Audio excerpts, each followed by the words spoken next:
Internetda ko'rsangiz Dostoyevskiy, Kafkadan boshqa o'tish olmay qolishadi. Muqovalarni qiladigan meni oshtam bo'ladi. Fransuz uylariga mo'ralaymiz debdi. Ehtimol Slavidir doim. Doramalarga o'xshab ketadi. Ya'ni adashmasam bu kitob haqida ham dorama qilingan. Oxirida to'xtalamiz. Dahshatli saytlar bor dedi. Narigi dunyo bilan kollaboratsiya qilish, ya'ni sekin-sekin kelishib olishar balki. Qanaqadir jamiyat yoki davlat qurib ko'r, qanaqa bo'ladi degan narsani odamni oldiga qo'yadi. Hammaga assalomu alaykum. Biz navbatdagi sarhisob videomizda sizlar bilan ko'rishib turganimizda xursandmiz. 26-yilning ilk sarhisob videosi bugun yanvar oyida chiqqan kitoblarni Kitob ombori kanali muallifi Abdurahmon aka bilan birgalikda ko'rib chiqamiz. Assalomu alaykum Abdurahmon aka. Assalomu alaykum Ilhom. Katta rahmat. Rahmat sizga ham. Uchun ajoyib. Bu rubrikamizni kuzatib borasiz deb o'ylayman. Ya'ni tushunchaga egasiz. Qanaqa bo'lishidan. Biz yanvar oyida nashriyotlarda qanaqa kitoblar chiqqanligini siz bilan ko'rib chiqamiz. Eslatib o'tamiz, bu kitoblarni biz o'qimaganmiz. Shunchaki ilk bahoni beramiz, ya'ni muqovasi, dizayni, bosma sifati haqida va qaysi tur kitoblar haqida ozmuncha ma'lumotga egamiz. Ya'ni yo'q, o'qiganimiz bor. O'qiganimiz bor o'tgan kunlar. Oxirida to'xtalamiz. Dahshatli saytlar bor dedi. Shunaqa.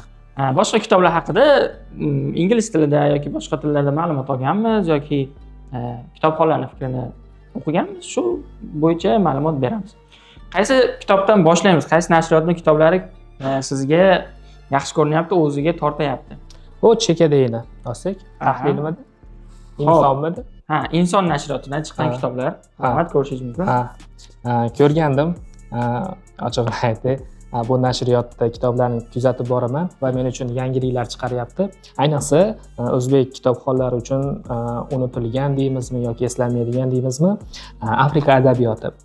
Shaxsan o'zim kino ko'rishga ham qiziqqanim uchun aynan shu Afrika hayotiga, Afrika xalqlariga yoki aynan mana shu qit'aga bag'ishlangan kitoblardan ko'ra kinolar ko'p ko'rganim uchun men uchun kitoblar qiziq bo'lyapti. Masalan, Chinua Achebe, xalqdan chiqqan odam. Bir shuncha ijtimoiy, qaysidir ma'noda siyosiy kitobga o'xshayapti.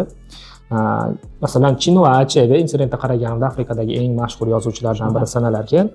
Afsuski biz bu haqida endigina bilyapmiz va umuman bilmagandan ko'ra kechroq bilgan ham bir tarafdan yaxshi. Kitoblarda ikkinchisi nima? Bu ham Chinua Achebe ekan. Qarni nuramoqda. Masai qabilasini anaqalari qilibdi muqovalarni. Kitob sifati ochiq aytish kerak, endi o'zimizda chiqarilgan anchagina yaxshi, sifat sekin-sekin kiryapti, lekin alohida ta'kidlash joiz bo'lgani bu kitoblar muqovasi.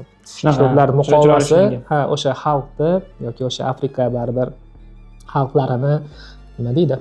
Vibe'ini deydimi? Xuddi shunaqa ranglar bor. Tanlanishi, kitobni mana bu yerda alohida nashriyotni o'zining logotipi bilan chiroyli. Buni turklar qilishardi odatda. O'zimizda ham turkda bosayotganlar ham qilishardi. O'zimizda O'zbekistonda chiqarilayotgan shunaqa qilyapti. Endi o'sish bo'lyapti. Muallif bizga yangilik rostdan ham nigeriyalik muallif ekan. Muallif Booker mukofotini olgan ekan va Nobelga nomzodi qo'yilgan ekan. Demak, bekordan bekor nashr qilinmagan o'zbek tilida, o'qib ko'rish kerak. Kitobxonlar uchun yangilik bo'ladi, yangi dunyo adabiyoti, yangi xalq adabiyoti biz uchun yangilik bo'ladi deb o'ylayman. O'zi anchadan beri aytganingizdek boshqa xalqlarni adabiyotlari kirib kelmayotgandi, lekin 2-3 yilda, oxirgi yillarda bu yaxshi trendga chiqyapti. Albatta. Meni bilishimcha, o'zi Chinua Achebe, umuman aynan Nigeriya bo'lsa, ko'p holatlarda insonni bir qanday deymiz? Endi Afrikalarda yashash qiyin-ku, baribir 3-dunyo vakili sanalashadi. Tabiiy jihatdan ham, geografik jihatdan ham, tabiiyki iqtisodiy jihatdan ham. Hali Shamolda bo'ysundirgan bor degan bir kino bor. Kitobi ham chiqdi. O'tgan oy chiqdi. O'zi shu orqali endi kinosini ham ko'rganmiz.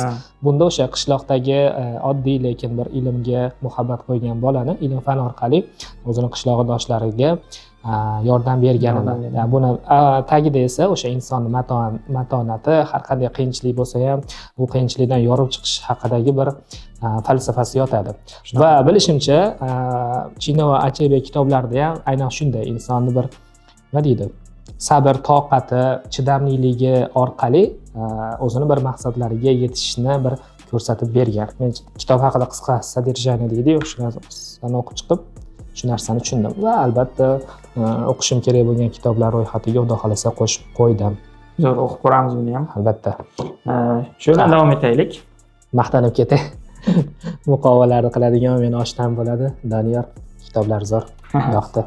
Ajoyib. Xo'p, ketma-ketlikda davom etamiz unda. Bizda ko'pchilik tanish mashhur nashriyotlardan biri Asaxiy Books'ni ikkita kitobi. Ayniqsa mana bu. Yangilik adashmasam, o'zbek kitob bozorida, o'zbek tilidagi kitoblari mana bunday chiziladigan narsalar. Ayniqsa bu o'sha bolalarga, ehtimol o'smirlarga ham yoqar. Kitoblar kattalar uchun mo'ljallangan kitoblar qilinsa, ehtimol bizga yoqib qolar. Men bunaqa narsalarni endi qanaqadir bir maxsus kitoblarda ko'rardik, naqshlar, nimadirlar bilan bezashda. Qimmat kitoblar. Maxsus sovg'a uchun chiqarilgan kitoblar, lekin zo'r, oddiy ommaviy kitobxonlar uchun ham zo'r. Bu bolalarni qiziqtirishga juda ham zo'r. Chunki baribir bolalar bir yorqinlikni, o'ziga xoslikni qiladi. Kitob deganda o'zi bizda ko'pincha bir zerikarli, shu muqova ham kinolardan 3-4 ta bejab qo'yilgan deydi, qo'polib ketdi. Shunaqa tushunilardi. Ichida ranglari ham oppoq liskga o'xshagan, bunday qisir etadigan, lekin mana bunday kreativ yondashuvlar albatta har qanday yoshdagi o'quvchini qiziqtirmasdan qolmaydi.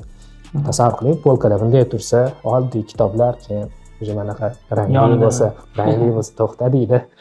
Qaraydi, boshqa qiladi. Tabiiyki, masalan, estetika uchun ham sotib olib bir kun o'qishga sababchi bo'lsa kerak. Ajoyib, Asahiyga qoyil qolish kerak. Keyin bitta narsaga e'tibor berdim. Kitobda rasmlar bilan bezatilgan grafikalar ichida o'sha matnga mos, bu bitta ikkita emas, ko'p. O'sha matnlarning orasida kitob voqealariga mos qilib illyustratsiyalar bilan bezatilgan. Vizualizatsiya qilishga ancha yordam beradi. Bolalar adabiyoti uchun o'zi juda ham bir muhim narsa. Tom Soyerning sarguzashtlari mashhur asar. Legendarniy, faxtlar sinovidan o'tgan. Bemalol Amerika adabiyoti tavsiya qilish mumkin. Albatta. O'qish kerak. Va Anastasiya Sokolova, bu Ali kitobi Fransiya siyrati. Shu ismlarni aytishda ozgina qiynalaman shunaqa paytda. Fransiya siyrati kitobi anchagina qalin kitob ekan, kattagina kitob ekan. Albatta, o'zi butun boshli Fransiya tarixini borganicha biladi. Bu kitobni men badiiy adabiyot deb o'ylagandim. O'sha nashriyotda birinchi reklamalarini ko'rganimda, yo'q, bu badiiy adabiyot emas ekan. Qanaqadir asar deb o'ylagandim. Bu Fransiyani turmushdagi yashash sharoiti, tarixi, san'ati, umuman Fransiya haqida yozib qo'ydi. Fransuz uylariga mo'ralaymiz debdi. Madaniyati, insonlarning yashash tarzi, ijtimoiy jihatdan, xalqda farovonligi, umuman Fransiyani o'sha ichiga kirib, hali YouTube'da blogerlar chiqadi-yu, YouTube'da Fransiyadagi birinchi kunim deydi, modo'kanda manaqa ekan. Xuddi shunga o'xshagan narsani faqat batafsilroq va mavzulashtirilgan tarzda bir badiiy ifodasi desak bo'ladi. Kitob haqiqatda qalin va o'ylaymanki, men jicha o'qib ko'rdim. Sizni Fransiya olamiga olib kirib ketadi va o'qilishi ham yengil. Chunki unda qanaqadir falsafiy narsalar shart emas. O'tirasiz, o'qiysiz, o'sha xayolingizda bir Fransiya Parijdan boshlanadi, Louvredan kirib, Versaldan chiqib ketasiz. Zo'r, shunaqa. Ajoyib. Muqova ham anaqa deydi. Hozir flexibilmi shunaqa. Flexibil. Ya'ni yumshoq emas, qattiq emas, o'rtasida olingan va kitobni ochilishiga ham qanaqadir yordam beradi, yengil qiladi kitobni. O'zi manaqa iplab chiqib zo'r qilishadi-chi, klaydan ko'ra, boshqadan ko'ra ancha o'rnini bosadi. Ham uzoqroqqa ham chidaydi-da. Bilasizmi, katta kitoblarda bizda muammo bor edi. Bunday qilsangiz qanaqadir ketib qoladi yoki qirsillaydigan narsasi bor. Men kitoblar tez qilish yaxshi ko'raman-da. Biz o'rganamiz. Chaqirlatib. Zo'r. Mana shu muhim narsa. Masalan, men ochig'ini aytay, bookmarkim ko'p bo'lsa hamda kitob qayerga yetib qolgan bo'lsa, ba'zan bunday qilib qo'yaman. Ya'ni men uchun kitob sifati juda ham muhim. Yara berish kerak. Haqiqiy kitobxon uchun. Tavsiya, ko'pchilik buni qiladi, o'zi. Ajoyib. Boyagi yoshligimizda bo'lardi. Oyoq kiyim olgan chiqqanda dadalarimiz.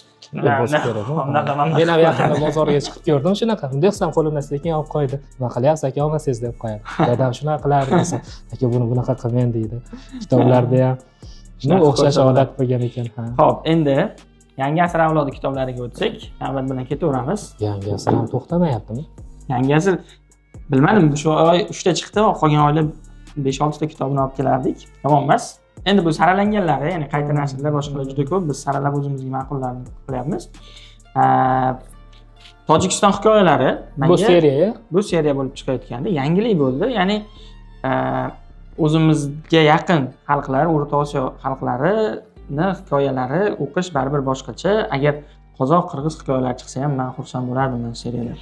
Tojik hikoyalari qaysidir ma'noda bizga ham O'zbekiston aytganingizdek O'rta Osiyo, Turkiylarga o'xshash bo'lsa kerak. Chunki eskidan bitta mintaqada yashaganmiz, juda bir yaqin aloqalarda bo'lganmiz. Qiziq. Bu adashmasam turli xil yozuvchilarda hikoyalar hali adabiyot darsliklarimizda bor. Misol uchun O'tkir Hoshimov deydi-da, pastda u haqida ma'lumot, keyin bitta hikoya beradi. Bunda ham xuddi shunday. Mana qaysidir muallif chiqadi, u haqida ma'lumot va undan keyin aynan shu muallifga oid hikoyalar. Zo'r. Va buni o'sha turkum tarzida chiqarilayotgani, ya'ni xalqlarga bo'lib, bu ham bir biz uchun noma'lum bo'lgan xalqlarni yozuvchilari bilan batafsilroq tanishishga bir imkon beradi. Bu hali antologiya deydi, adashmasam bunaqa ketma-ketliklar. Xuddi shunaqa. Biz o'rganib qolgan, ya'ni nima deydi, chegaralarni ham ochadi deb o'ylayman.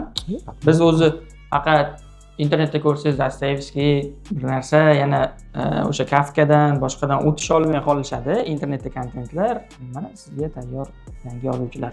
Yangilik. Hamma qatori bo'lmadiydi. Anaqadan chiq. Nima deydi? Qolipdan chiq. Xo'p. Nazar Eshonqulni Giryon nima bu romanmi? Shunda men ko'raylik. Web roman ekan bu. Eng qizig'i web roman. Yangilik. Nazar Eshonquldan men kutmagandim, to'g'risi. Men kutmagandim. Umuman boshqacha janrda ijod qilib yurgan, nisbatan u yozuvchining asarlarini tushunish biroz qiyinroq. Ya'ni o'rta uchun emas, bir yuqori darajada kitobxonlar uchun mo'ljallangan hikoyalar yozgan insondan web roman kutish men uchun ozgina erish tuyuldi va buni reklamasi, kitob reklamasi o'sha katta ekranlarda chiqdi. Bu anchadan beri katta ekranlarda kitob reklamasi deyarli ko'rmagandik. O'zi bo'lmagan eslolmayman. Biz yoshligimizda biz esimiz tanimagan paytda bo'lmagan bo'lsa, hozirga yaqin orada bunaqa reklama bo'lmagandi. Shu ham bir internetda ham menimcha anchagina reklama bo'lyapti. Biz ham gapirgancha reklama qilyapmiz o'zi. Lekin kitobda g'alati tuyulgan narsa mana bu telefondan olingan o'sha yozishmalar. Endi web roman bo'lgani uchun ham balki zamonaviylikka urg'u berish uchun shunaqa qilingandir. Birinchi ochganda sirazi birovdan telefonida bo'ladi-yu, yozishmalar shuni o'qiyotgan deb hissi uyg'onar ekan. Boshqaning telefoniga mo'ralagan. Xuddi shunday. Lekin qiziq, aynan shunisi qiziq. Boshqalarni anaqa peripiskalarni o'qish doim qiziq bo'ladi. Kitobdan balki shu nuqtai nazardan qiziq bo'ladi. Faqat bitta narsa, bu telefonni o'sha vizual ko'rinishini yarataman deyish, yaratish maqsadida qilingan mana bu dizaynda juda ko'p xatoliklar mavjud. Va hozir ko'rganimiz mana bu batareyka quvvat qismi, bu doim telefon quvvatda turibdi, kitobni boshidan oxirigacha. Sizga aytdim, u batareykasi ehtimol slabiydir, doim suvlab shunaqa bo'lishgandir dedim. Va o'sha ozgina mana shu tomondan kamchiliklar bor. Telefonni vizual qismi balki oddiy skrinshot olishganda menimcha yaxshiroq bo'larmidi yoki endi bilmadim, balki skrinshot olishsa bu yoqqa, ya'ni kitobning dizayniga to'g'ri emas. Endi baribir bo'lgan, chunki endi bu yerda o'zi bir narsasi bor. Ilhom, masalan, o'zim ham dizaynerlikdan xabarim bor inson sifatida aytaman. Har bitta detal bilan alohida ishlash bu yaxshigina katta vaqt oladi. Shunaqa. Bu narsa skrinshot emas, bular o'zlari yasashgan, aynan vizual ko'rinishga keltirishgan. Endi yangilik deyapmiz, u web roman bo'lgandan keyin, birinchisi bo'lgandan keyin va o'shanaqa mayda narsalar ba'zan qolib ketadi. Eng muhimi baribir mazmun va xatolardan kelib chiqib, keyingi safar ularni masalan to'g'rilash. Biz mana shuni xohlaymiz. Qanaqadir tanqid qilish emas. Shaxsan yo'nalish yoqdi. Ya'ni endi birinchi bo'lish kerak-ku, har ko'chirmasdan, boshqa qilmasdan, zamonga moslashish kerak. Hozirgi zamonaviy odamlar nima qiziq? Telefon qiziq. Nima qiziq? Internet qiziq. Nima qiziq? Shunaqa chatlar qiziq. Endi tabiiyki muallif o'ylagan, ya'ni zamonaviy dunyo bilan, zamonaviy odamlarning odatlari bilan kitobni birlashtirish. Bu kreativ yechim. O'ylaymanki, mashhur bo'lib ketar. Va 3-kitob Ali Abdalning samaradorlik san'ati. Ali Abdalni balki YouTube'ga qiziqadiganlar bilishi mumkin. Meni o'zim bu muallifni muxlisiman. YouTube'da 6,5 millionlik kanali bor, auditoriyali kanali bor. Umumiy hisobda bir 10 milliondan ortiq auditoriyasi bor umumiy internetda. Bu muallif yosh va o'zi shifokor bo'lgan, karantin davrida shifokor bo'lgan. Keyinchalik doimiy ish vaqti bo'ladi-ki, o'shanga o'ylaganda vaqtim ketyapti deb, keyin YouTube'ga o'tib ketgan. YouTube'da asosan qanaqa videolar qiladi? Kitoblar haqida taqrizlar va samaradorlik bo'yicha vaqtni boshqarish, pulni boshqarish, o'sha kitoblarni qanday o'qish bo'yicha doim foydali videolar qilib boradi ingliz tilida, ko'rsanglar bo'ladi. Demak, hozir influencer. Influencer desam bo'ladi. O'zini keyin YouTube bo'yicha darsliklari bor, o'zini tajribasi bo'yicha darsliklar qiladi va bu kitobini men juda ham qiziqardim. Birinchi kitobi, doim olishni xohlardim va ingliz tilida o'qishga ozgina qiynalganim uchun sotib olmasdim. Xullas, bu kitob biz bilgan atom odatlarga o'xshab ketadi deb desa ham bo'ladi. Endi qanchalik ichi bilmadim, o'qib ko'rishni, lekin fevralda reja qilib qo'ydim buni. Chunki muallifning muxlisi bo'lganim uchun. Demak, bilishimcha bu kitob influencer tarafdan yozilgan va tabiiyki o'sha ish faoliyatidan, samaradorlikdan, ish faoliyatidan kelib chiqib, o'zini o'sha tavsiyalarini, tajribalarini bo'lishgan. Shunaqa. Demak, buni ayta olamizki, blog yuritadigan, video kontent qiladigan yoki aynan media sohasida ishlaydigan, faoliyat yurgizadigan yoki bunga qiziqadigan insonlar uchun foydali kitob bo'lishi mumkin. Shunaqa. Ya'ni endi 6,5 million auditoriyani YouTube'da to'plab, işte o'ziga yarasha qanaqadir o'sha shaxsda intizomi bo'ladi, to'g'rimi? Yashash tarzi bo'ladi, o'zini odatlari bo'ladi, qanaqadir bir yashirin sirlari bo'ladi. Tabiiyki kitob bu narsalar bo'lgan deb umid qilaman. Shunaqa. Va meni ham qiziqtirdi. YouTube'da ham agar bloglarni qoldiramiz, screenshotini ko'rsanglar, YouTube'da ham juda foydali videolar qiladi. Ayniqsa men YouTube'ga kirib kelishni mana shu muallifdan o'rganganman, kitob muallifidan. Chunki YouTube haqida juda foydali videolar qiladi. Qanaqa kontent chiqarish kerak, mavzularni qanaqa tanlash kerak, hammasi bo'yicha juda ham yaxshi videolari bor. Biz o'qib ko'ramiz. Faqat bitta menga erishib yurgan narsasi, bu kitobni muqovasi boshqacha edi. Ya'ni originalda boshqacha. Bu yoqda chiqarib qo'yamiz. Endi buni ham falsafasi bordir. Ya'ni aytyapsiz, intizom haqida deyapsiz. Mana bunda pozerlar deydimi? Shunaqa narsalarni o'zaro birlashtirib, qanaqadir bir atom odatlarida ham mayda zarrachalar atomlar birlashib katta bir narsaga hosil qiladi deganda, bundagi ham mana bunday nima deydi buni? Puzzlelar birlashib qanaqadir bir yaxlit shaklga keladi va buni o'sha insonga, odatlariga o'xshatgandir ehtimol. Masalan shunaqa deb o'yladim. Endi aytmoqchi bo'lganim, menga o'xshagan agar muallifning muxlislari bo'lsa, original muqovasi bilan sira solishtiradi.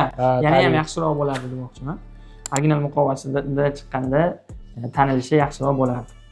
Lekin yana bir narsani aytish kerak. Yangi asr avlodini biz shaxsan o'zim avvaldan kuzatganim uchun ko'pincha o'sha badiiy romanlar, ko'pincha o'sha vaqtlar sinovidan o'tgan klassik kitoblar chiqargan nashriyot deb tushunardim-da. Lekin mana bunday zamonaviy influenserlarga yozgan kitoblar, umuman shu mediaga oid kitoblar chiqarilishi bu anaqa ikkita balans saqlash bo'ladi.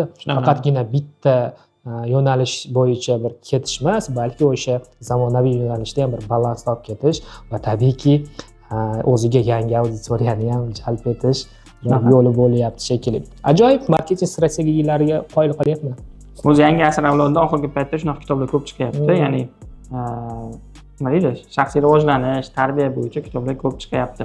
Xo'p, keyingi nashriyot bu yangi nashriyot, nashriyotning ilk kitoblaridan biri Genki Kawamurani Mushuklar dunyodan g'oyib bo'lsa kitobi. Yapon adabiyotida yapon bestseller deb yozib qo'yilgan bu kitobni o'zim o'qib chiqdim. Ko'rishingiz mumkin.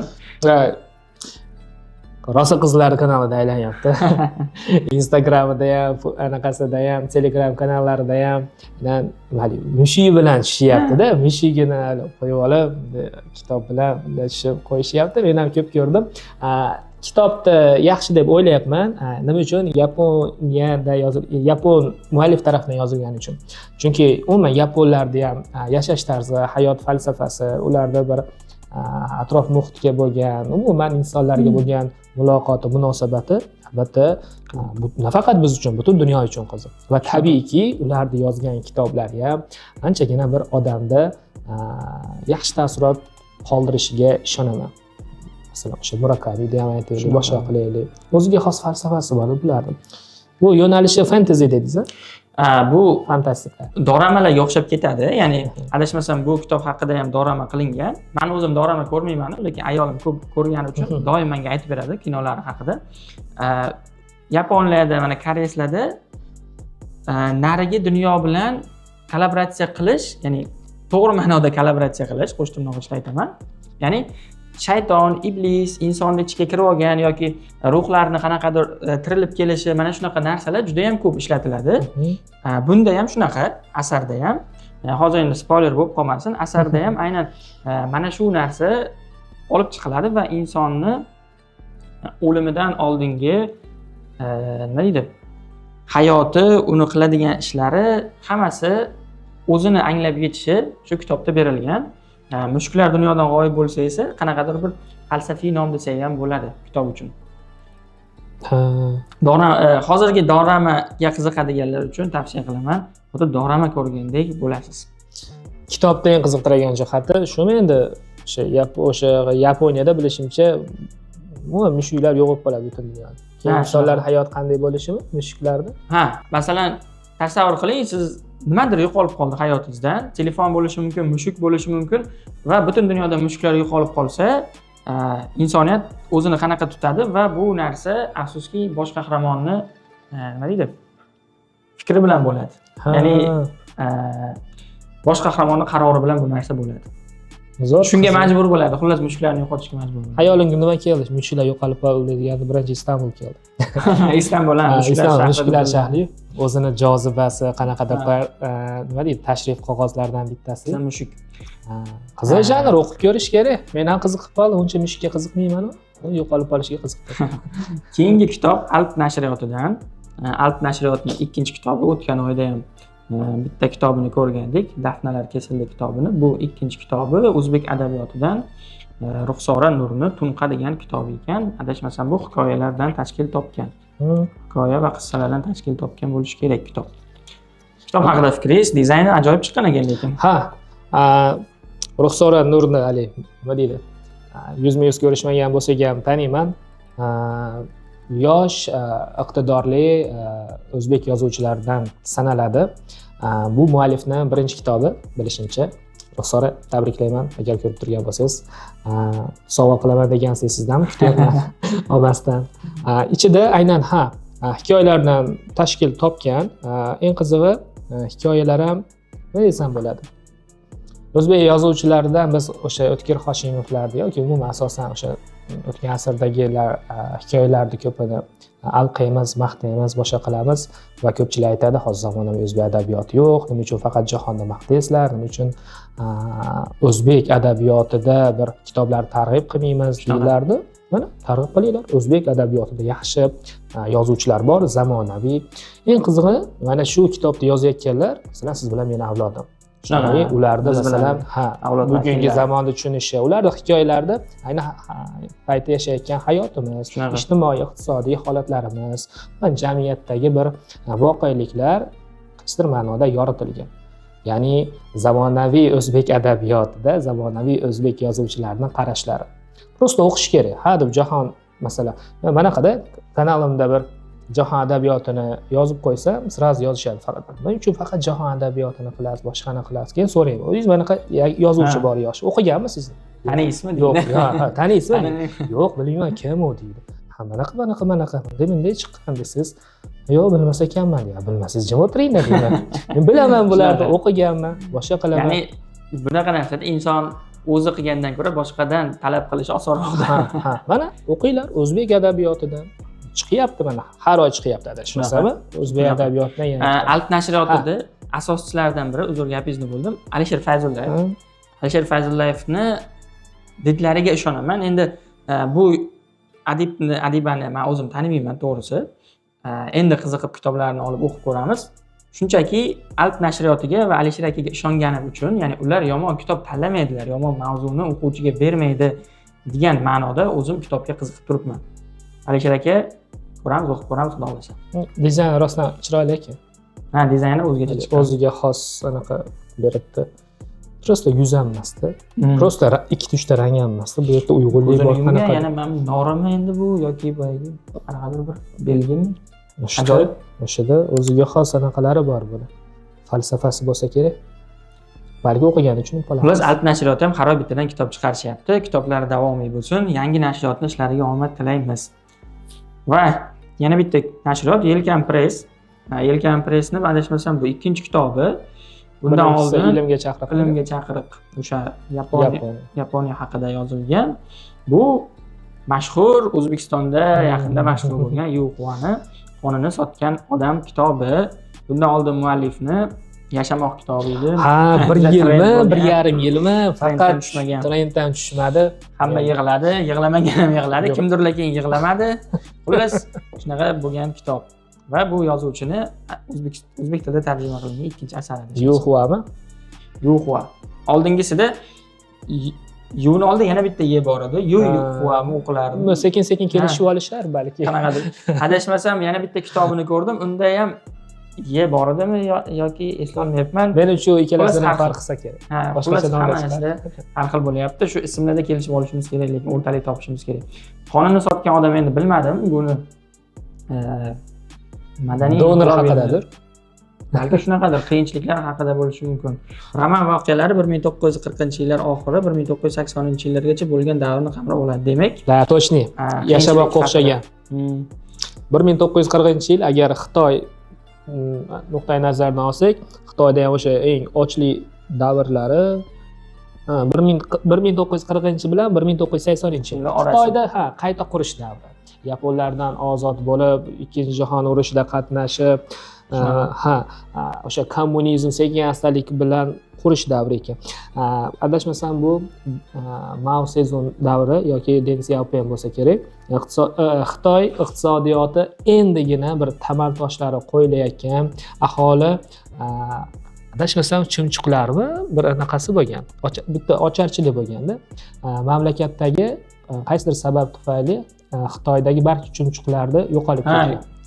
Aynan shu davrda bo'ladi va shu davrda Xitoyda juda ham katta ocharchilik bo'lgan va adashmasam 1 millionmi soni esimda juda ham ko'p odamlar qirilib ketgan aynan ochlikda. Aynan mana shu 1940-1980-yillar orasida bo'lgan. Ehtimol kitobda ham mana shunday og'ir ijtimoiy, iqtisodiy davrdagi voqealar tasvirlanadi. Men bilmadim, u kitob anaqaga o'xshayapti, hali o'qib ko'rmadim, og'irga o'xshayapti. O'sha Yashamoqqa. Men undan o'yladim. Qonunni sotgan odam deganga balki qiyinchilik tufayli qonunni sotgandir. Ya'ni donorlik qilib pul topgan bo'lishi mumkin deb o'yladim. Bunaqa o'zi amaliyot bor, haqiqat hozir ham bor. Insonlar bor, o'sha iqtisodiy qiyinchilikka bo'lganlar, lekin sog'lom odamlar o'sha bir oyda bir borib, o'sha 200-300 yoki ma'lum bir haq evaziga qonundan o'sha donor sifatida berib sotishadi. Bu ham aynan mana shundaydir, chunki kitob muqovasi o'zi shuni shishani ko'rsatyapti, ichidagi qonni ko'rsatyapti. Tabiiyki donorga oid. O'qinglar, yaxshi kitob, anchagina katta ekan hajmi ham. Menimcha qiziq bo'lsa kerak. Yelkan Press lekin sifatli chiqaradi. Ilmga chaqiriqda o'qigandim. Bizda keyingi kitoblar sevimli nashriyotimiz Akadem nashrdan bu oy 4 ta kitob chiqibdi. Lekin zo'rlari chiqdi. Zo'rlari chiqdi. Ikkita William Goldingni Pashshalar hukmdori va vorislar kitobi. Pashshalar hukmdorini o'qib chiqdim. Endi keyingi navbat vorislarga. William Golding adashmasam 1985 yoki 83-yilda Nobel mukofotini olgan. Aynan mana shu kitob tufayli olgan. Yo'q, aynan shu emas. Shu sabab bo'lgan deyishadi. Insonni o'qigandim hozir to'g'risi umumiy anons esdan chiqib ketdi. Inson manzarasini, ya'ni insonni ichki olamini eng chiroyli tarzda ochib bergan ta'rif bilan Nobel mukofotini olgan. Kitob bu distopiya, ya'ni antiutopiya shaklida, adashmasam janrida, adashmasammi yoki balki aniq aytayotgandirman. Kitob syujeti shaxsan menga juda ham qiziq.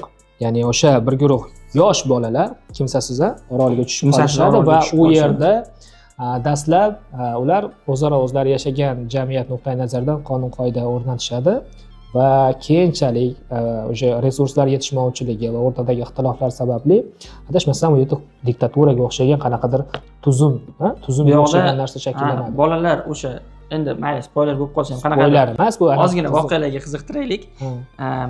O'sha bolalar orolga tushib qolishadi, kimsasiz orolga va asarni o'rtalariga kelib guruhvozlik boshlanadi. Ya'ni bu yerda qabila fikr emas, aksincha kuch o'sha qanaqadir bir insonni jismoniy holati u yerda yetakchilik qiladi va mana bunaqa narsada bizda ko'p narsa bo'ladi-ku. Agar men bo'lganimda bu ishni zo'r qilardim, bu ishni bunaqa qilardim deyiladi. Asar shunaqaki, imkoniyat beradi insonga imkoniyat beradi. Mana kel, sen yangitdan bitta jamiyat yoki davlat qurib ko'r, qanaqa bo'ladi degan narsani odamning oldiga qo'yadi. Ya'ni bu yerda hamma narsa bor, ilm bor. Ya'ni bolalar misolida bitta bolani misolida masalan ramzi sifatida ilm bor, tafakkur bor, kuch bor, jismoniy holat bor. Eng qiziq oddiy xalq ham bor deb bu yerda. Ya'ni eng kichkina bolalar o'sha 6-5 yoshli bolalar ko'rinishda xalqni ham tasvirlaganda va tepa yoshli bolalar misolida hamma narsani bergan muallif.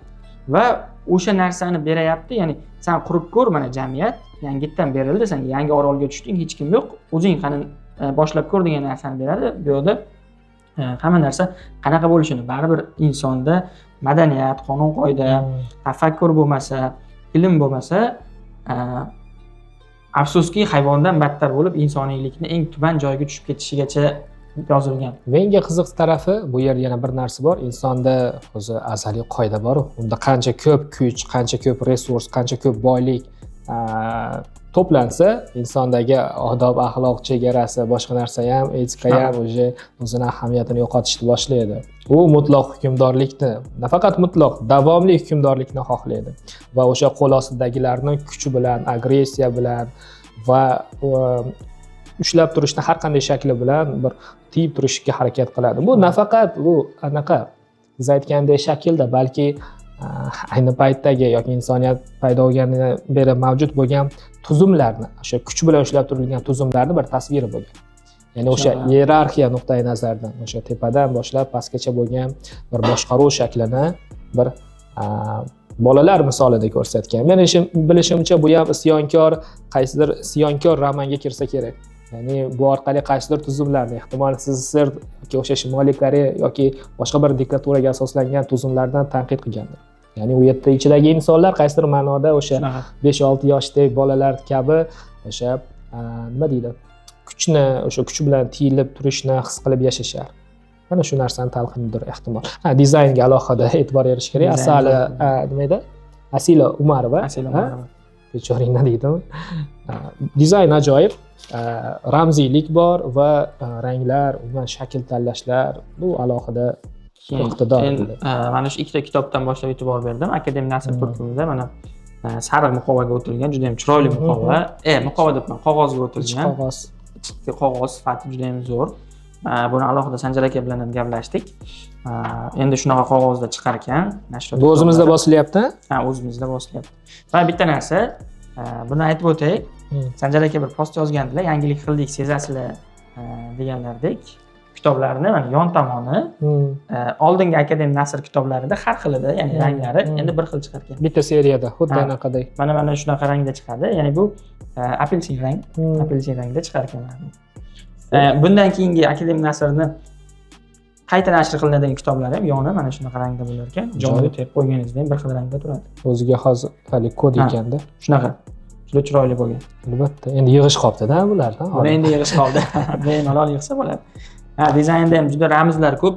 Bu Hashar hukmdorining o'zida ham juda ko'p ramzlar bor. Har bitta holatdan, har bitta qahramondan keyin u qahramonlarga beriladigan o'sha element, narsalar bor. Pichoq bor, bug' bor. Burg'u deydi, burg'u, chig'anoq. Mana shunaqa har bitta narsadan siz ramz element topsangiz bo'ladi.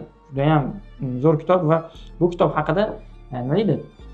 Tahlillar ham juda ham ko'p ekan. Tahlillar chiqarilgan xulosalar, hamma har xilcha xulosa chiqargan o'zi uchun va siz ham o'qisangiz o'zingiz uchun. Adashmasam bularni BBC da o'sha 20-asrdami o'qilish Ha. yozilgan va o'qilish shart bo'lgan 100 ta top kitob ichida aynan mana shu kitoblar Shunaqa. bor. Va bu narsa kinoga qiziqaman dedim. Yaqinda BBC tarafidan aynan mana shu asar asosida mini serial ishlab Mini serial chiqarilgan ishlab va chiqarilgan. mana shu fevralga u taqdimot qilinishi kerak. 8-fevralda. 8-fevralda 8 video fevralda chiqquncha balki chiqib qolar. Shunaqa. Uni ham ko'ringlar. Albatta birinchi o'qib chiqinglar. Birinchi Ha, o'qib chiqib keyin ko'rgan Kitobni maslahat ko'rsanglar beraman yaxshi. kinoxo'r sifatida. Bu endi buni o'qiganingizdan keyin vorislarni albatta o'qigingiz keladi, chunki muallifni yoqtirib qolasiz. Albatta uslubi o'zigacha. Shunaqa. Bo'lib ham akadem nashr tarjimonlari, muharrirlari o'zini ishiga anchagina puxta qarashadi.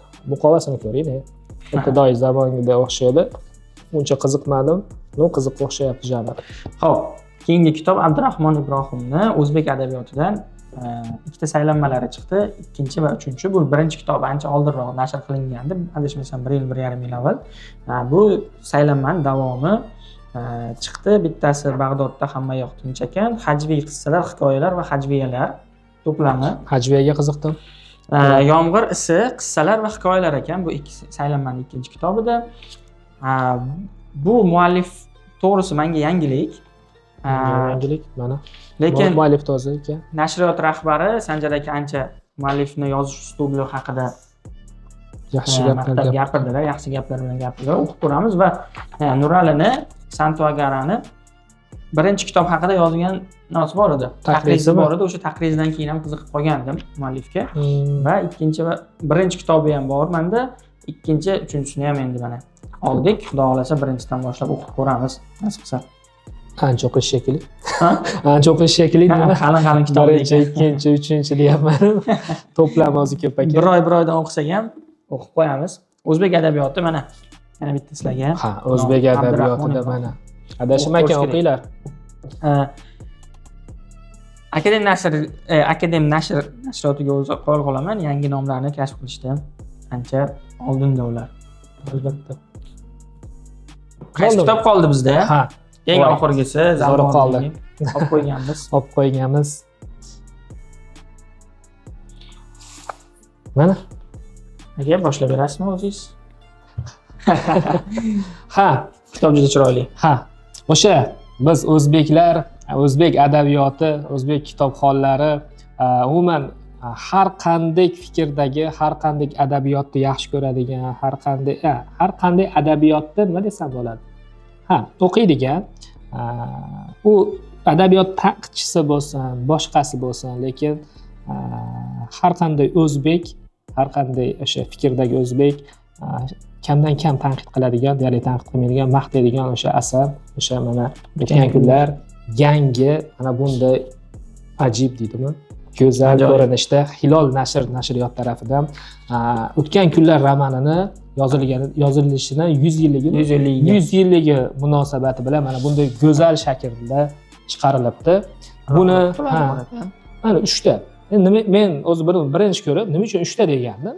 Qissa dedim, o'zi men buni faqat bittalikda ko'rgandim yoki o'sha bir paytlar gazetalarda chiqqanida bo'lim chiqqanini ko'rgandim va yaxlit shaklida. Nimaga 3 ta degandim, keyin ilhom aytib qoldi.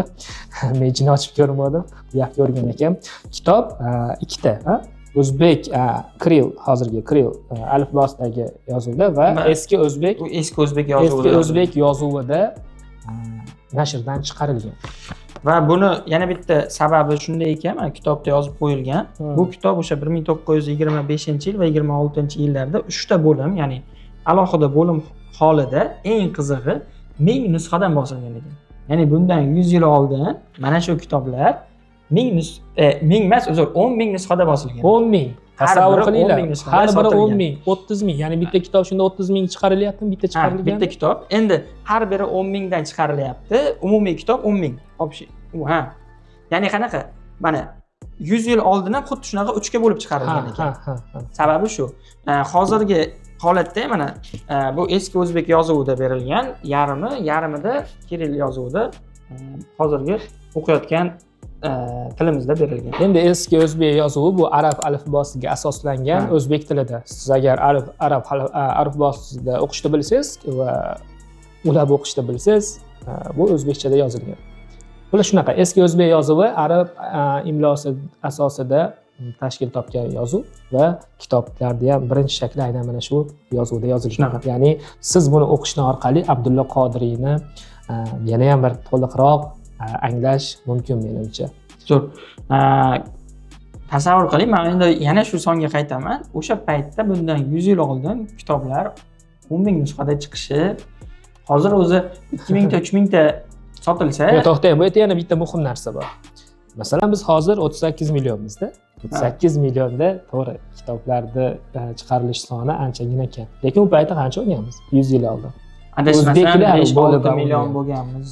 Adashmasam Bu shunaqa edi. 10 million ham deylik, 10 million ham deylik. Va uning ichida qancha masalan savodlisi bo'lgan o'zasi. Ha, o'sha Bu ham paytda muhim narsa. muhim narsa. Maktab ta'lim unaqa darajada bo'lmagan.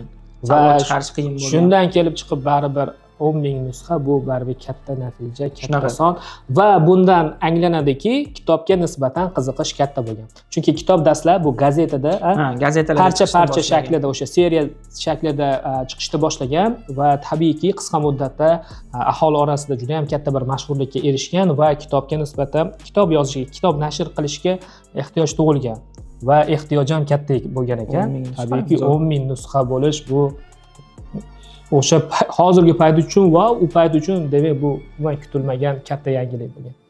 Qaranglar qanaqa kitoblarimiz bor.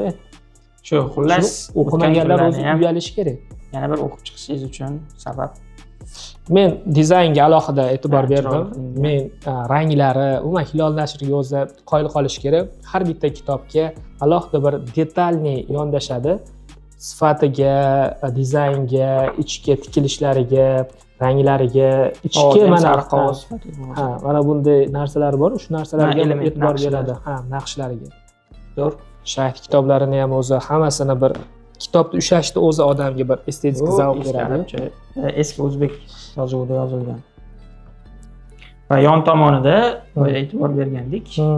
Mana bu yon tomoni bilan qo'ysangiz, Kumush, Zaynab, Otabek. Otabekni o'rtaga qo'yib qo'yishibdi. Zo'r. Ham ma'no. O'zi shu-yu, bir tarafda Kumush, bir tarafda Zaynab, o'rtada Mana ularni akslari. Soya desak ham bo'lar balki yoki akslar desak ham bo'lar. Ular zo'r va Kumushni narsa ham bor, xoli ham bor. Dizaynerni maqtab ketaylik. Dizayner zo'r yondashgan. Shaxsan o'zim ham endi media shu sohada ishlaganim uchun bu narsalarga alohida ahamiyat beraman. Oxirgi paytda nashriyotlarimiz, kitob do'konlarimiz marketingi va ayniqsa o'sha kitoblarni o'quvchilarga vizual tarzda yetkazib berishda juda ham bir zo'r ishlashyapti, havas qilarli darajada. Shaxsan o'zim marketingda ishlasam ham bularning marketingiga qiziqib ketib qolyapman-da. Bu albatta yaxshi signal. Ajoyib. Hozir 5000 nusxada chiqqan ekan, demak 10000 bo'lishiga yana bir chiqishi shart. Sovg'a bop ekan. Sovg'a mana shunisi ham alohida ahamiyatga ega. O'ziga xos tarzda qutilari bilan mana bunday go'zal, ajoyib uyg'unlik. Xullas bizda yanvar oyida chiqqan kitoblar mana shular. Bilganimiz. Bu bilganimiz va nima deydi, biz saralab olganimiz, saralab mana buni olib chiqsak bo'ladi deb, ya'ni kitobxonga yaxshi mahsulotni, yaxshi kitobni tavsiya qilish uchun, sifatli adabiyotni tavsiya qilish uchun olib chiqqan kitoblarimiz mana shular. Va bitta katta yangilik bo'ldi yanvar oyida.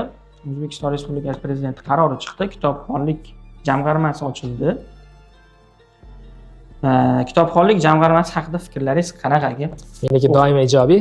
O'qib ko'rgan bo'lsangiz kerak fikrlarni. Fikrlarni o'qib ko'rdim bu jamg'arma haqida. O'zi biz aytamiz-ku, ilmdan 70 yil, 100 yil uzilib qolganmiz. Kitobxonlikdan ham ancha uzilib qoldik. Shunaqa deyilyapti. O'zi kitob jamiyatning kitobxon bo'lishi bu darvoda sodir bo'ladigan narsa emas. Bu uzoq bir vaqt talab etiladigan narsa. Va eng muhim narsasi o'sha mashhur gap, odam qachon bir kitob o'qishga vaqt ajratadi, qachonki birlamchi ehtiyojlari bir qonganida. Birlamchi ehtiyojlar bu tabiiyki iqtisodiy muammolar, iqtisodiy narsalar bo'ladi. Dastlab o'sha bizda kitobxonlik uncha rivojlanmaganini sabablaridan biri xuddi shunday. Mustaqil bo'lganmiz, orada o'tish davri bo'ldi. Ko'p narsalar, bir reformalar bo'ldi, boshqa narsalar bo'ldi. Va hukumatimiz mana bu narsalarni joyiga qo'yib, mana endi sekin ilm fanga ham o'tib uni bir rivojlantirish yo'liga kirdi. Va buni eng xursand bo'ladigan jihati buni bir siyosiy darajaga olib chiqqani. Mana o'sha yosh kitobxonlar birinchi boshlandi va bu orqali o'sha yoshlarni maktab yoshidan boshlab o'sha 30 yoshgacha bo'lganlarni asosiy ilm oladigan, ertaga mamlakatni o'sha asosiy tayanchiga aylanadigan yoshlarni mana shu kitobxonlikka qiziqtirish orqali bir ularni ilm fanga bir qiziqtirdida. Va bunday qarorlar chiqishi davom etyapti. Kitobxonlik jamg'armasi, men hali to'la anaqa narsasini bilmadim. Bu nimalar bilan o'zi shug'ullanadi, kitobxonlikni qaysi nuqtai nazardan rivojlantirishga sabab bo'ladi, yordam beradi. Lekin muhimi kitobxonlikka oid narsa o'sha siyosiy nuqtai nazardan e'tibor berilishi, davlat siyosat darajasida e'tibor berilishini o'zi bu biz kitob o'quvchilari uchun katta bir motivatsiya deymizmi, imkoniyat deymizmi, mana shu narsa. Bu qaror bilan tanishib chiqdim. Ba'zi joylarida savollarim bor to'g'risi. Bittasi, bu kengash tashkil qilingan va mana shu kengash a'zolarini tarkibi nimaga asoslanib tanlanganligi. Chunki u yoqda ko'rishim bo'yicha kitobga aloqador va nashriyotlarning real holatini baholaydigan insonlar men ko'rmadim. Bitta tomoni shu. Qarorni jamg'armaniga bo'lgan savollardan bittasi va nimaga o'sha bu yoqda mualliflar tanlanishi, yaxshi kitoblar bo'ladigan bo'lsa, mualliflik huquqi boshqalar bo'yicha yordam berilishi aytilgan. Bu juda zo'r narsa.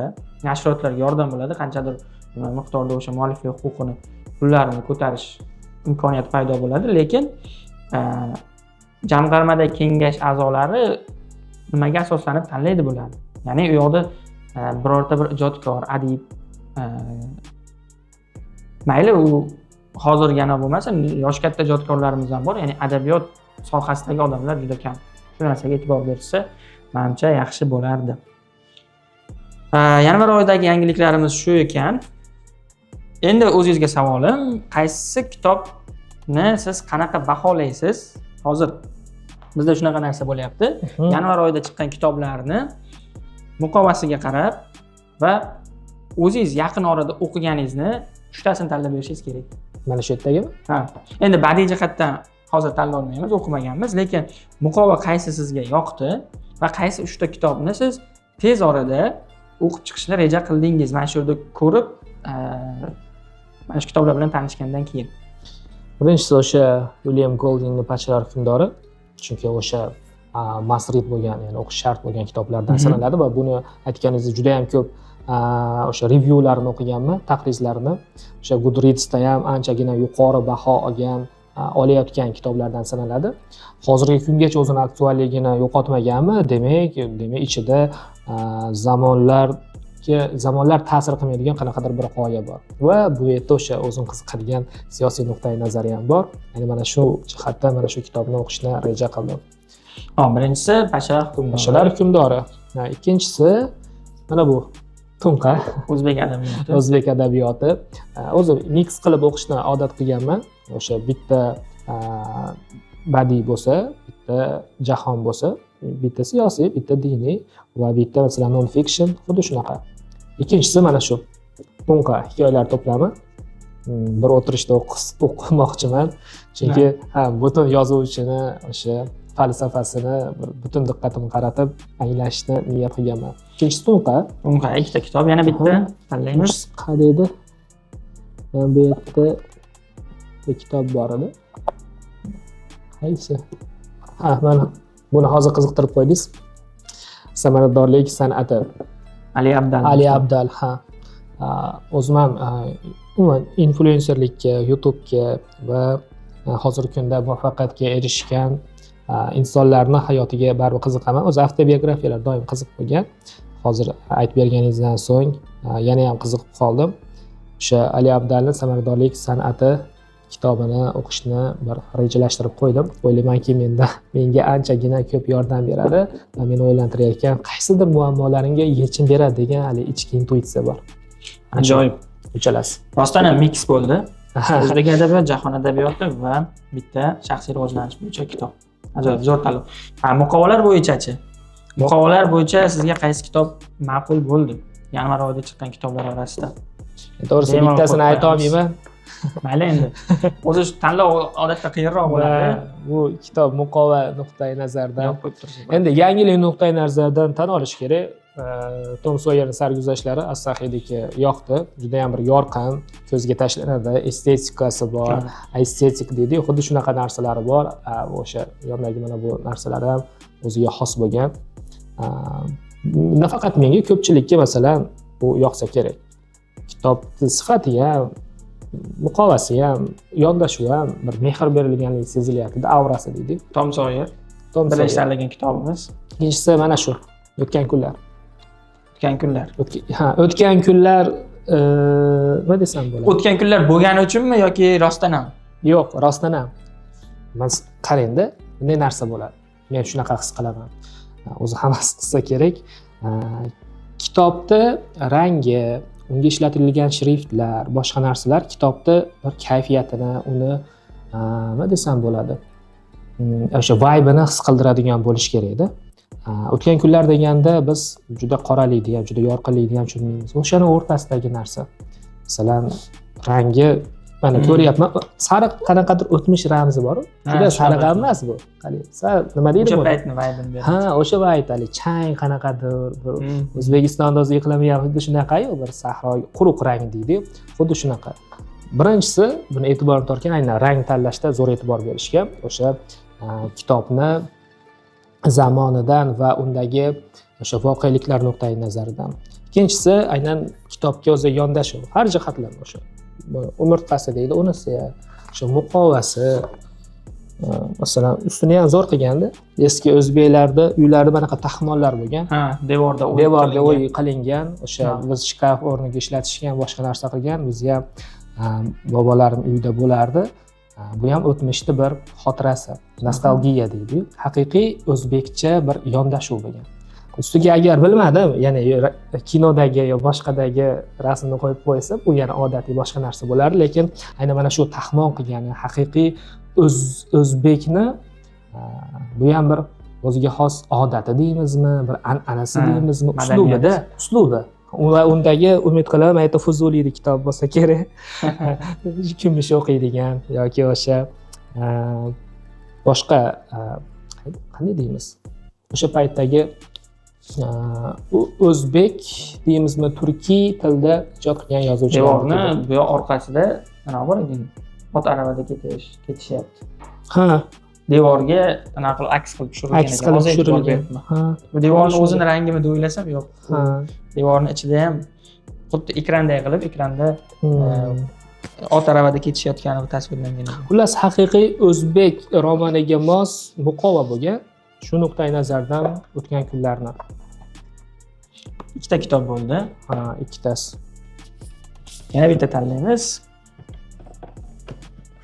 Yana bittasi mana buni aytay, qaysi biri? Mana shu. Xalqdan chiqqan odam. Xalqdan chiqqan odam. Qanaqadir menga boshqacha ta'sir ko'rsatdi. O'zi Afrika xalqlarini, ayniqsa Masailarni ko'p bilamiz. Mana bunday o'ziga xos ramzlari bor. Hieroglif deydimi, buni boshqa narsa deydimi, naqshlari. Bular ham o'ziga xos. Bizning analar, so'zanalarimizga o'xshab ketadi.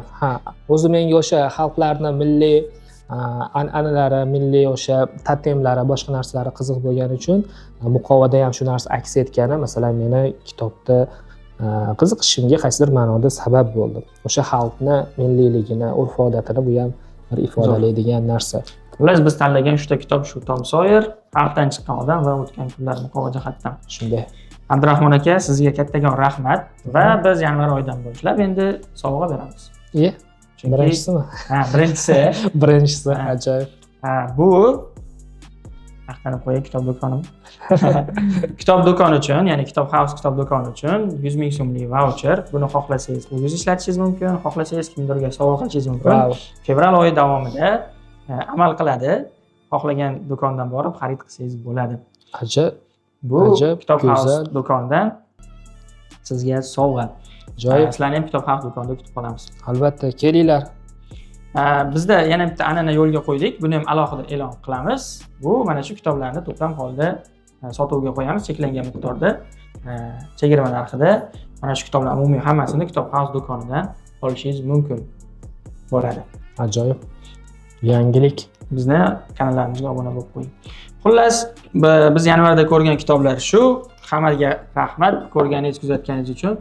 Izohlarda o'z fikrlaringizni yozib qoldiring. Qaysi kitoblarni o'qishni boshladingiz bizni videolarimizdan keyin, qaysi videolarimizda qanaqa fikrlar oldingiz, hammasini yozing, biz o'qiymiz, javob beramiz.